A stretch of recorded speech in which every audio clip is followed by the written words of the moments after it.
Good morning! We're here at Notre Dame de la Salette. Day 1.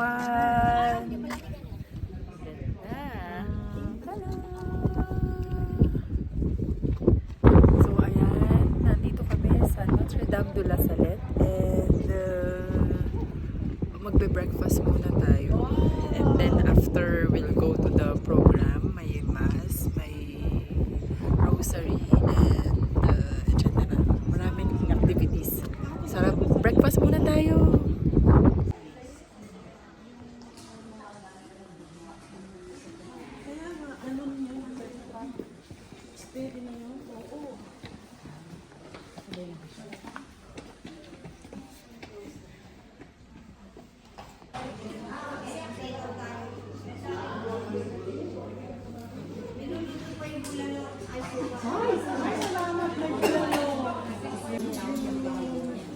Binibol, binibol.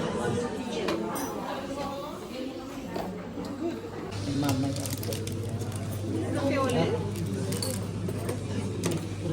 Oo, prawn. Prawn tsaka ano, gulay yung... Merci! Gusto. Pajou. Sucre. Kain na, breakfast time.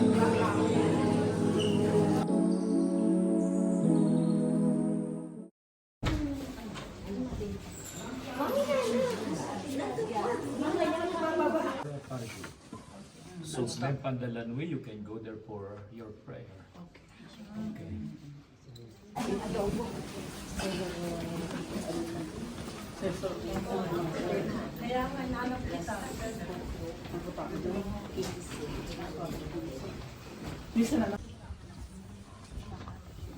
Ganda yan. Ayan yung damit. Ganda sa baba.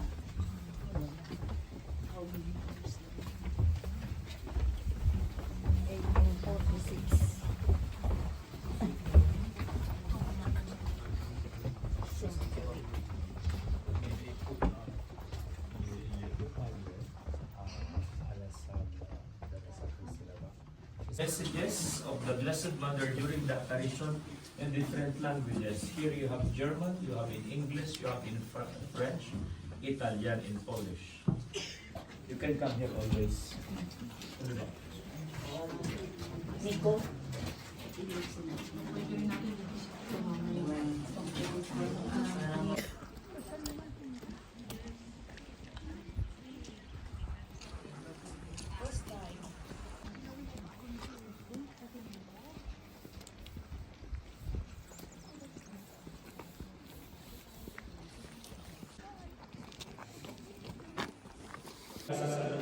Sa iyong kagandaan, narito ang aming mayaalay mula sa katas ng masampungan ng aming kagawa, anak nito, para maging ang pinagbibigay ng iyong Espiritu. Kapuri-puri ang iyong may kapal na iyong kailangan. Hosanna, Hosanna, sa kailasan. Hosanna, Hosanna, sa kailasan. Ilubos sa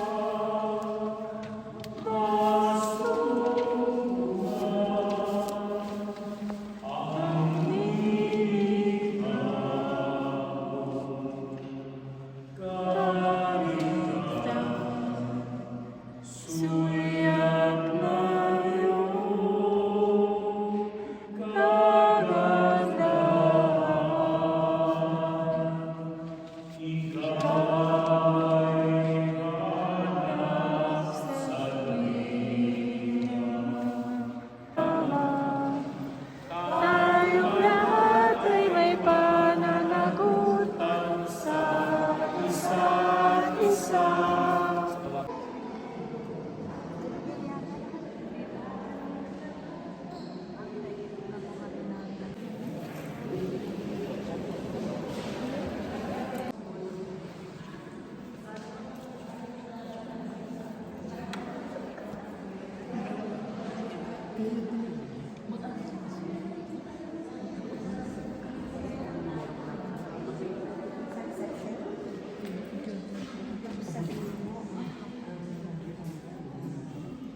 Tagpo ang Panginoon. Pero minsan sa halip na magpasalamat tayo, nagrereklamo tayo. Siya umiiyak, dito niya sinabi sa dalawang bata.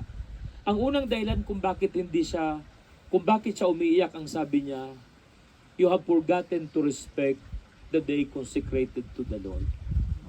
Nalimutan nyo na ang araw na kung sagrado para sa Panginoon, ang araw ng linggo. Already in 1846, sa lugar na to wala na nagsisimba. Already in 1846, ang mga simbahan ay wala ng laman. Hindi na yan bago ngayon na lalaki ng simbahan dito na wala nagsisimba. 1846, ganun ang sitwasyon. Nasa ng mga tao, nasa kanilang mga trabaho, nasa palengke, nasa bukid, wala nang nagsisimba. Bakit mahalaga na magsimba? Hindi dahil kailangan tayo ng Panginoon.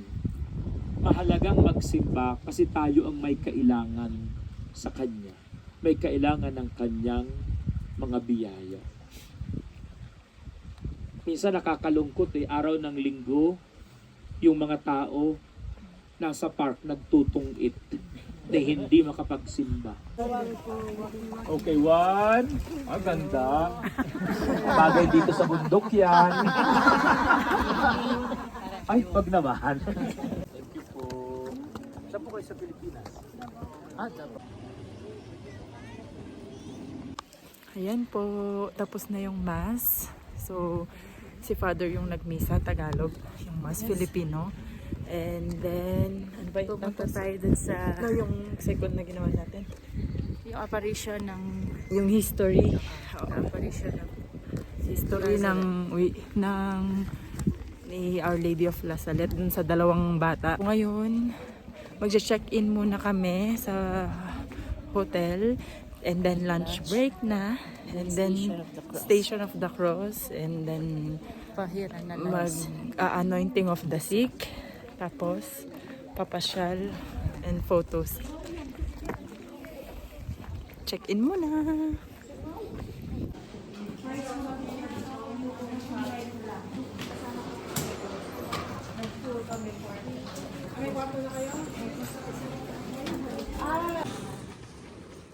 May oras nakabili sa Yan. Hello. Ready to check in. Check in muna. Look at our bags.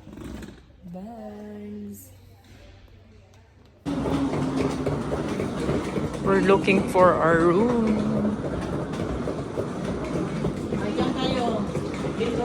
Ito. 5126. 5126 nga. Itong baka may tao. 5126.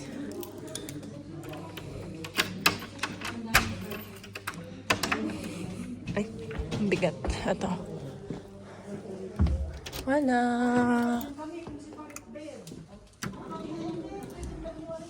Let's go. Vale. You hold the port. Saan mo gusto? Dito. Dito ka sa dulo? O, dito ako.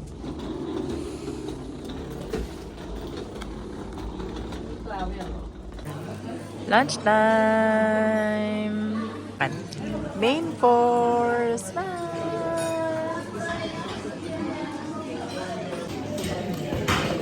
Hi na! Sa ngalan ng Ama, ng Espiritu Santo. Amen. Sumainiyo ang pagtayo. Sabay-sabay tayong lahat. Panginoong Jesus, isang kagalakan para sa amin ang gulitain ang bawat pangyayari sa iyong muling pagkabuhay. Sa pagtahak namin sa bawat istasyon, matagpuan nawa namin at munawa. Nila. Nang dumating sila doon, nakita nilang naigulong na ang batong nakatakay sa libingan. For us sinners now that we are farther. Glory be to the Father, and to the Son, and to the Holy Spirit. As it was in the beginning, is now, and ever shall be, world without end. Sa Kristo, sabay-sabay tayo ng malakas. Sa Panginoon.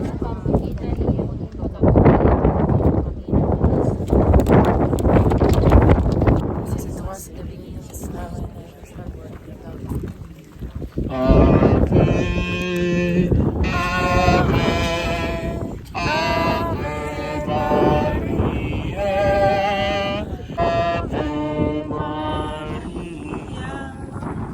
ang paglalakbay. World without end. Amen. Sa mga first time pong makarating dito, yun po yung bahay ng amo ni Maximin at Melanie, doon po sa kabahayan na yun sa kabila. So mula po doon, yung dalawang bata yung umakyat dito araw-araw, medyo matarik po yan, kaya halos 12 o'clock na po sila nakakarating dito sa Tuktok. Yun sa kabila, yung maraming bahay.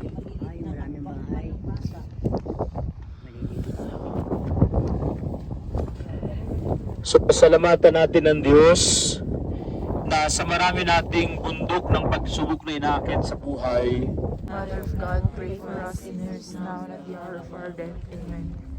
glory be to the Father, and to the Son, and to the Holy Spirit. As it was in the beginning, is now, and ever shall be, world without end.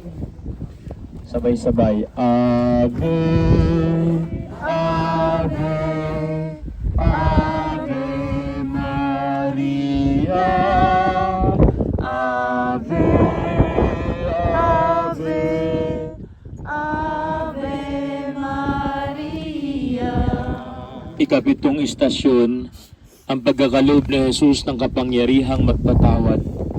Sinasamba at pinupuri ka namin, Panginoong Jesucristo. Nakatipon sa loob ng bahay ang mga alagad at kasama nila si Tomas. Nakasara ang mga pinto, ngunit pumasok si Jesus at tumayo sa kalagitnaan nila. Sinabi niya, sumainyo ang kapayapaan. Ang sinabi niya kay Tomas, ilagay mo ang iyong daliri dito at tingnan mo ang aking mga kamay. Ilagay mo ang iyong kamay sa aking kagitan. Huwag ka nang mag-alinlangan pa. Blessed is the fruit of thy womb, Jesus. Holy Mary, Mother of God, pray for us sinners now and at the hour of our death. Amen. Glory be to the Father, and to the Son, and to the Holy Spirit. As it was in the beginning, is now, and ever shall be, world without end. Forgive us our trespasses, as we forgive those who trespass against us. And lead us not into temptation, but deliver us from evil. Hail Mary, full of grace, the Lord is with you. Blessed are you amongst women, and blessed is the fruit of thy womb, Jesus. Holy Mary, Mother of God, pray for us sinners now and at the hour of our death. Glory be to the Father, and to the Son, and to the Holy Spirit. As it was in the beginning, now and ever shall be, world without end. Ave, Ave, Ave Maria, Ave. Ang pagpapatawad ni Jesus kay Pedro, sinasamba at pinupuri ka namin, Panginoong Jesucristo, sabay-sabay tayo. Sapagkat sa pamagitan ng iyong muling pagkabuhay, ibinigyan mo kami ng pag-asa. Ang mabuting balita ng Panginoon ayon kay San Juan. Pagkakain nila, tinanong ni Jesus si Simon Pedro, Simon, anak ni Juan, iniibig mo ba ako ng higit sa mga ito? Opo, Panginoon. Alam ninyong mahal ko kayo, tugon niya. Sinabi sa kanya ni Jesus, kung gayon, pakainin mo ang aking mga batang tupa. Muli siyang tinanong ni Jesus, Simon, anak ni Juan, iniibig mo ba ako? Sumagot si Pedro, Opo, Panginoon, alam ninyong mahal ko kayo. Sabi ni Jesus, alagaan mo ang aking mga tupa. Pangatlong ulit na tinanong siya ni Jesus, Simon, anak ni Juan, mahal mo ba ako? Nalungkot si Pedro sapagkat 3 beses siyang tinanong ng mahal mo ba ako? At sumagot siya, Panginoon, alam po ninyo ang lahat ng bagay. Alam ninyong mahal ko kayo. Sinabi sa kanya ni Jesus, pakainin mo ang aking mga tupa. Sinabi niya ito upang ipahiwatig kung paano mamamatay si Pedro at kung paano niya walhatiin ang Diyos. Pagkatapos, sinabi sa kanya ni Jesus, sumunod ka sa akin. Samahan natin ang intentions ni Imelda para sa healing ni Carlos, ni Catherine, at para sa tagumpay na application ni Ramil at ni Nika for New Zealand. For the eternal repose of Epifanio Jr., Epifanio Sr., Ana Coreta, Ervin, Violi, and Clems. The Lord is with you. Blessed are you amongst women, and blessed is the fruit of thy womb, Jesus. Holy Mary, Mother of God, pray for us sinners, now and at the hour of our death. Amen. Glory be to the Father, and to the Son, and to the Holy Spirit. As it was in the beginning, is now, and ever shall be, world without end. Amen. Ave, Ave, Ave Maria, Ave, Ave, Ave Maria. Sapagkat sa pamagitan ng iyong muling pagkabuhay, ay binigyan mo kami ng pag-asa. Ang mabuting balita ng Panginoon ayon kay San Marcos. Pagkatapos niya magsalita sa kanila, ang Panginoong Hesus ay umakyat sa langit at umupo sa kanan ng Diyos. Humayo nga at nangaral ang mga alagad sa lahat ng dako. Tinulungan sila ng Panginoon sa gawaing ito. Pinatunayan niyang totoo ang kanilang ipinapangaral sa pamamagitan ng mga himala na ipinagkaloob niya sa kanila. Pagdasal natin ang mga yumaon. For the eternal repose of Erlinda, Francisco, Leticia, Eleuterio, and Francis. Pagdasal natin ang mga mahal natin sa buhay, lalo tigit ang mga magsasaka sa atin sa Pilipinas.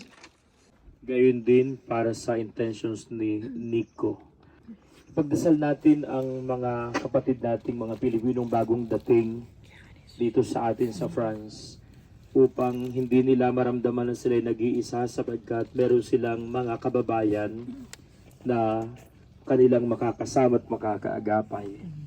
Pagdasal po natin ang mga kasama natin na bagong dating sa ibang bansa upang sa gabila ng pangungulila makatagpo sila ng mabubuting kaluluwa na sa kanila ay aagapay at sasama. Ave, Ave, Ave Maria. Ang pagdating ng Espiritu Santo. na dumapo sa bawat isa sa kanila.